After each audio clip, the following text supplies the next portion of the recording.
शादी करने के लिए आए हैं, साथ रहना है हमें एक दूसरे के, बस यही है। क्योंकि हमें मर्दों जात पे तो बिल्कुल विश्वास रहा नहीं। बदायूं की एक सुबह जहां इंसाफ की इमारतों के बीच एक ऐसा रिश्ता पनपा जो न सिर्फ दो दिलों को जोड़ता है बल्कि समाज को सोचने पर मजबूर भी करता है। कचहरी परिसर के एक मंदिर में दो युवतियों ने एक दूसरे का हाथ थामा, एक वादा लेकर कि एक दूसरे के साथ हमेशा खड़े रहेंगे। गोलू और विभा, दो नाम, दो कहानियां, लेकिन दर्द एक। और अब एक रिश्ता।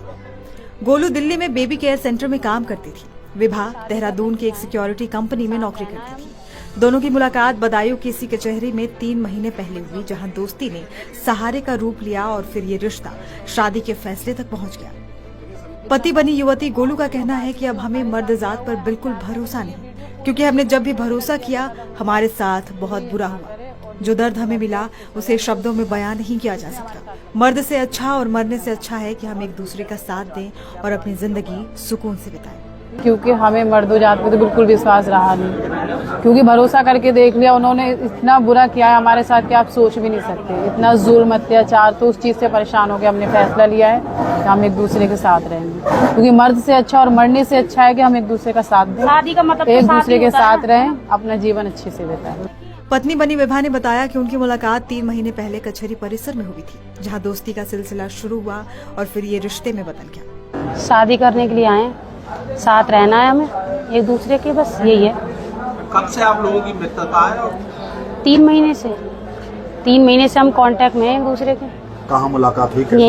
यहीं पे मुलाकात हुई हमारी। कारण क्या रहा कि आप दोनों आपस में जो है फीमेल है और आप शादी कर रहे हैं, इसके पीछे बड़ा कारण क्या रहा? कारण यही है कि हमें अब मर्दों से बहुत दूर रहना है, बहुत ज्यादा दूर।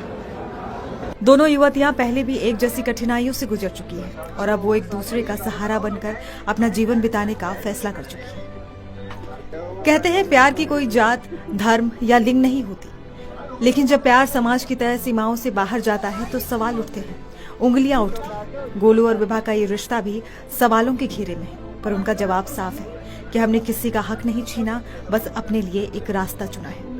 लड़का कुछ भी करे समाज माफ कर देता है, हमने तो बस एक दूसरे का साथ चुना है, तो इतना शोर क्यों?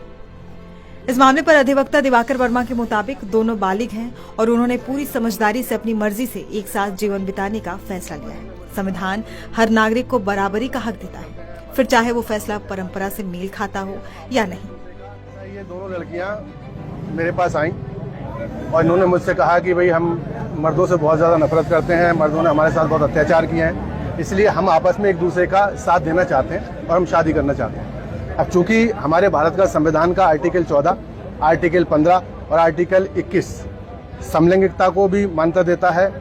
जाति के आधार पर, लिंग के आधार पर विभेद नहीं करना चाहिए और माननीय सर्वोच्च न्यायालय ने भी धारा 370 आईपीसी को भी समाप्त किया था। तो चूंकि कानून हमको मान्यता देता है, हमारा संविधान हमको मान्यता देता है, इसलिए हमने इन लोगों के प्रस्ताव को स्वीकार करके जो भी फॉर्मेलिटीज है वो उनकी पूरी कराई। गोलू और विभा को अपने परिवार का साथ नहीं मिला, लेकिन उन्होंने हार नहीं मानी। अब ये दोनों दिल्ली जाकर एक नया जीवन शुरू करना चाहती हैं, घर बसाना चाहती हैं, IVF से संतान की उम्मीद भी रखती हैं और सबसे बड़ी बात ये है कि ये एक दूसरे के साथ बिना शर्त खड़े रहने का वादा करती हैं। जब समाज के बनाए सांचे छोटे पड़ जाएं, तो कुछ लोग उन्हें तोड़ते नहीं बल्कि नए सांचे गढ़ते हैं। शायद यही सच में बदलाव होता है।